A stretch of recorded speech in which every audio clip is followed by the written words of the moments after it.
இன்னைக்கு உலகெங்கிலும் பார்த்தோம்னா ஏலியன்ஸ், அதாவது வேற்று கிரகத்தவர்கள் என்று சொல்லக்கூடியவர்களை பற்றிய ஆராய்ச்சியும் சரி, தினசரி இது சம்பந்தமாக பதிவு செய்யக்கூடியவர்களும் உண்டு.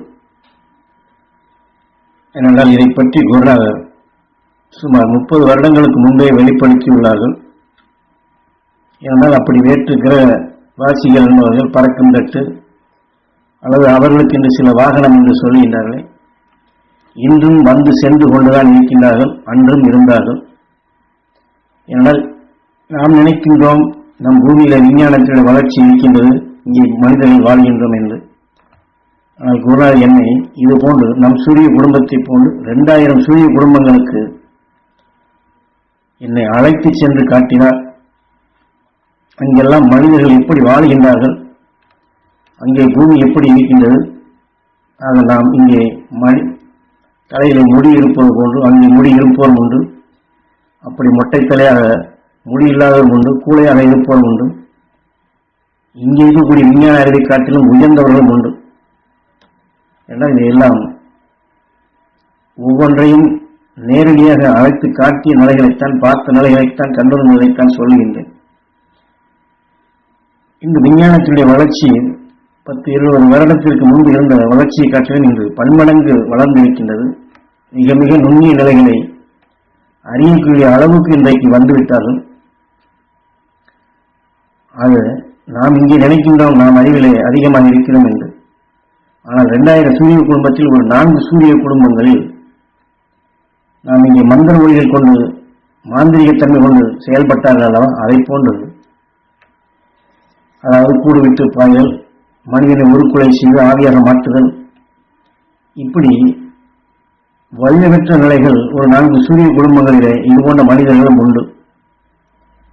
அவர்கள் தன் உடலையே ஒளியாக மாற்றி எங்கு வேண்டுமானாலும் செல்லக்கூடிய சக்தியாக மந்திர ஒளிகளை உருவாக்கி கொண்டவர்கள். நம்மை காட்டிலும் இங்கே மந்திர ஒளிகளை கொண்டு ஊடுருவி செல்லக்கூடிய சக்தி பெற்றவர்கள். இதெல்லாம் குருநாதர் எமக்கு காட்டிய நிலைகள். ஆனால் நீங்க நினைக்கலாம், ஏன் சாமி இதையெல்லாம் ஆரம்பத்திலே சொல்லவில்லையே, எதை எப்பொழுது சொல்வது, எதை உங்களுக்குள் பதிய வைப்பது, அந்தந்த காலம் வரும்பொழுது இது சொன்னால் உங்களுக்கு பலனுள்ளதாக இருக்கும். எலக்ட்ரானிக் என்று ஒரு பொருளின் தன்மை என்று ஒரு கருவிகளை வைத்து ரூபத்தை காட்டுகின்றார்களோ, அதனுடைய இயக்கத்தை காட்டுகின்றார்களோ, இதை போன்றுதான் சூரிய குடும்பத்தில் இருக்கக்கூடிய அத்தகைய சக்தி பெற்றவர்கள் விண் விசையின் தன்மையை எலக்ட்ரானிக்காக மாற்றி நம் பூமிக்குள் வந்து சென்று கொண்டுதான் இருக்கின்றார்கள். எலக்ட்ரானிக்காக மாற்றுகின்றார்கள், உந்து விசையின் தன்மையால் இழுக்கின்றார்கள், குவிக்கின்றார்கள். தன்னுடைய நிலையை மற்றவர்கள் பார்ப்பதற்கு முன் அல்லது அங்கே வருவதற்கு முன் மறைந்து விடுகின்றார்கள். ஏனென்றால் அவர்கள் அதில் வளர்ச்சி மேன்மை கொண்டவர்கள். இருந்தாலும் அவர் வந்து செல்வது இந்த உணர்வலைகளை பூமி கவர்கின்றது. அவர்கள் தன்னுடைய வளர்ச்சியின் தன்மை கொண்டு அலைகளாக மாற்றி எந்த இடத்திற்கு ஊடுருவி சென்று எங்கு வேண்டுமென்றாலும் செலுத்தப்பட்டு, நான் இங்கே வைத்திருக்கிறேனே எலக்ட்ரானிக் சாதனங்கள், இயந்திரங்கள் என்று இதையெல்லாம் இயக்கிவிட்டு புரியாத நிலையில் செயல்படுத்துவதும் உண்டு. அவர்கள் அப்படி செயல்படுத்த என்று நாம் அச்சமடைய வேண்டியதில்லை. என்னால் இயற்கையுடைய நீரிலே குருநாதர் காட்டிய நிலையில் நீங்கள் தெரிந்து கொள்ள வேண்டும் என்பதற்கு உணர்த்தின் என்று குரு சொல்லுகின்றார்.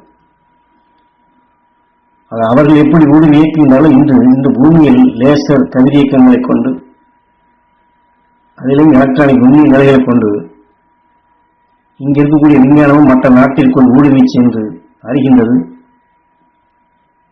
என்றால் மின் அணுவாக அந்த அதிர்வின் நிலைகளை கொண்டு அந்த நாட்டிற்குள் எங்கெல்லாம் எதெல்லாம் இருக்கிறது என்பதை அவர்களுக்கு தெரியாமல் இந்த இயந்திரத்தின் மூலமாக அறிகின்றார். எப்படி வேற்று கிரகவாசிகள் இந்த பூமிக்குள் வந்து செல்கிறார் என்று சொல்லுகிறோமோ, அதை போன்ற விஞ்ஞான வளர்ச்சி இங்கே ஒரு நாட்டிற்கு இன்னொரு நாடு தெரியாத வழி இப்படி வேவு பார்த்து அறிகின்றார்கள்.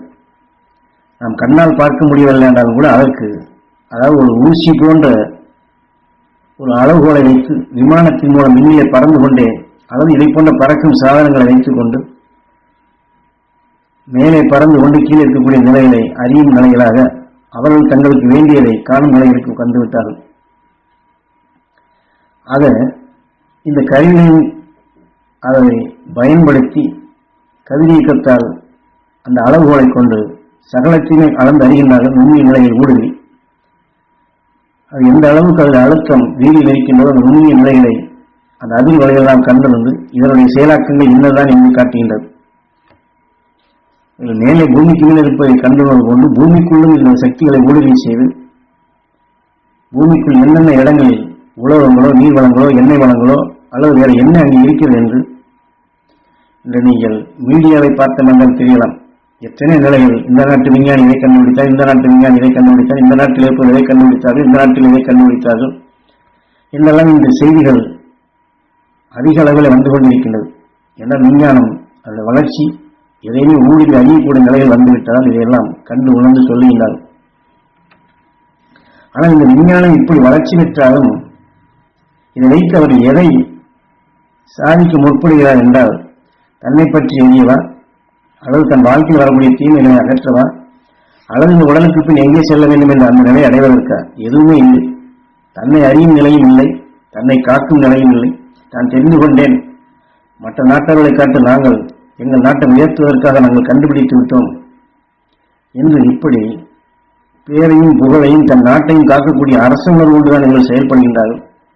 அதை இப்படி கண்டுபிடிக்கக்கூடிய நிலையில் ஏதனும் இந்த உடலுக்கு வேண்டும் என்றால் சொல்லிக் கொள்ளலாம். அந்த உடலுக்கு பின் என்ன என்ற நிலை அந்த வழி அறியக்கூடிய ஞானமே சுத்தமாக இல்லை. ஏனென்றால் இதையெல்லாம் அறிந்தவர்கள் தான் விஞ்ஞானிகள். இந்த விஞ்ஞானிகள் கைகளை வைத்து அளந்தறிந்தார்கள். அவர்களோ தன்னுடைய புல நிறைவை விஞ்ஞனுடைய ஆற்றலில் அதை உற்று நோக்கி பாய்ச்சும்படி செய்து அங்கே ஊடுருவி அந்த ஆற்றலை கவர்ந்து நுகர்ந்து தான் யார் என்று தன்னை அறிந்து கொண்டவர்கள். ஆக விண்ணுலக ஆற்றல்களையும் பேரண்ட உணர்வையும் கவர்ந்து தன் வாழ்க்கையில் இந்த உடலுக்குள் வரக்கூடிய தீமைகளை பிளந்து தீமைகளை பிளந்த உணர்வுகளை அவர்கள் கதிரியக்கங்களாக மாற்றிக்கொண்டார்கள். இந்த கதிரியக்க சக்திகளை வைத்துத்தான் இந்த விஞ்ஞானம் அனைத்திலுமே சர்வ வல்லமை பெற்று ஊடுருவி நுண்ணிய நிலையை அறியவும் அதை நுகரவும் பல நிலைகளுக்கு அதை செயல்படுத்தி பார்க்கும் இந்த கதிரியக்க சக்திகளை பயன்படுத்துகின்றார்கள்.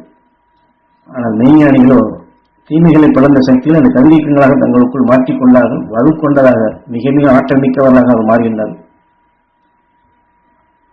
எதையுமே ஊடுருவி அதனுடைய செயலாக்கங்களை உண்மைகளை பிளந்து பார்க்கும் அந்த ஞான சக்தியாக தங்களுக்குள் உடலுக்குள் அணுக்களை மிக மிக ஆற்றல் மிக்க அணுக்களாக ஒளியான நிலைகளாக வளர்ச்சி செய்யப்பட்டு தீமைகள் அனைத்தையுமே சுட்டு பூசிக்கியவர்கள் அந்த விஞ்ஞானிகள். இருளை போக்கும் உணர்வுகளை தங்களுக்குள் விளைய வைத்தார்கள். உயிரோடு ஒன்றினார்கள். துருவ நட்சத்திரமாக ஆனார்கள். அந்த துருவ நட்சத்திரத்தை பின்பற்றி சென்றவர்கள் அனைத்துமே தீமையை விளக்கக்கூடிய அதே சக்தி பெற்று அவர்கள் சப்தரிஷி மண்டலங்களாக இன்று உள்ளார்கள். ஆனால் விஞ்ஞானிகள் அணுவை பிளந்தார்கள், அணுவின் ஆற்றல்களை அறிந்தார்கள், கதிரியக்கங்களாக மாற்றினார்கள். கதிரியக்க பொருட்களை ஒன்று பாய்ச்சி லேசர் என்ற நிலையில் எத்தனை நிலையிலிருந்து இயக்கங்களை பற்றியும் ஒன்றுக்குள் ஒன்று கலந்த நிலைகளையும் பற்றியும் பல நிலைகளை விரிவுபடுத்தி அறிகின்றார்கள். இருந்தாலும் அந்த விஞ்ஞான அறிவு கொண்டவனும் ஞானியில் காட்டியவர்களை நாம் உபதேசிக்கக்கூடிய இந்த உண்மையின் உணர்வுகளை இந்த பொறிகளை சற்று சிந்தித்து பார்த்தால் அவர்களும் இந்த உண்மைகளை அறிய முடியும். ஏனென்றால் விஞ்ஞானம் கருவிகளை வைத்து கண்டதை மெய்ஞானிகள் தன் எண்ணத்தால் புலநிலைவால் ஊடுருவி அறிந்த நிலைகளை குரு காட்சிகளை நுகர்ந்து அறிந்துதான் நாம் சொல்லுகின்றோம். விஞ்ஞானிகள் இந்த உணர்வை நுகர்ந்திருந்தால் அவர்களால் நிச்சயமாக இந்த உண்மைகளை வெளிப்படுத்த முடியும். ஏனென்றால் இந்த விஞ்ஞானிகள் எப்படி செயல்படுத்துகிறார் என்பதையும் நம்மை அதையும் நேரடியாக காணும்படி உணர்த்தினார். அவர் விண் அணுக்களின் நிலைகளையும் கதிரியக்க பொறிகளின் நிலைகளையும் ஒன்றுடன் ஒன்று கலந்து எவ்வாறு ஊடுருகின்றது, எவ்வாறு பிளக்கின்றது, வளர்ந்த நிலைகளை அதிர்வுகளால் எவ்வாறு விஞ்ஞானி அறிகின்றான், அறிந்து கொண்ட நிலையில் கொண்டு எவ்வாறு இயக்குகின்றார் என்று விஞ்ஞானி செய்வதையும் எனக்கு தெளிவாக எடுத்துரைத்தார் மாமகரிஷி சுராய்வு. ஆனால் இத்தனையும் நான் சொல்லுகின்றேன், படிக்காதவன் தான். ஆனால் படித்தவர்களோ இதை சொன்ன நிலையில் தங்களுக்கு எடுத்துக்கொண்டு ஆராய்ச்சிக்கு அந்த விஞ்ஞான அறிவுக்காக பயன்படுத்தவும் செய்யலாம். ஆனால் தீமைகளை பழக்க முடியாது, உயிரோடு ஒன்ற முடியாது, ஒளியாக மாற்ற முடியாது, பிறவியில்லா நிலை அறிய முடியாது, அழியா ஒளி சீரம் பெற முடியாது. இந்த உடல் வாழ்க்கைக்குத்தான் எதையும் செயல்படுத்த முடியும். ஆனால் நமது குருநாதர் காட்டிய அந்த அலுவலி இந்த உபதேசை கேட்போர் அனைவரும் மெய்ஞானியின் உடல் அதிர்வுகளை தங்களுக்குள் அது பெற வேண்டும் என்ற எண்ணத்தில் நினைவை செலுத்தினால் எத்தகைய இந்த வாழ்க்கையில் வரக்கூடிய தீமைகளையும் பழக்க முடியும். இந்த விஞ்ஞானத்தினால் பரவக்கூடிய கடுமையான நச்சுத்தன்மைகள் விஷயங்களையும் ஒடுக்க முடியும். மெய்ஞானிகளோடு ஒன்று ஏகாந்தமாக அவருடன் நாம் வாழ்வாங்கு வாழவும் முடியும். ஆக விஞ்ஞானிகளுடைய ஆற்றல்களையும் விஞ்ஞானத்தினுடைய வளர்ச்சியையும் மனிதன் எங்கே செல்ல வேண்டும் என்ற நிலையும் அந்தந்த காலகட்டத்திலே எல்லோருக்கும் தெரியப்படுத்த வேண்டும் என்றுதான் இதை உணர்த்துகிறேன் என்று குரு வழிகாட்டுகின்றார்.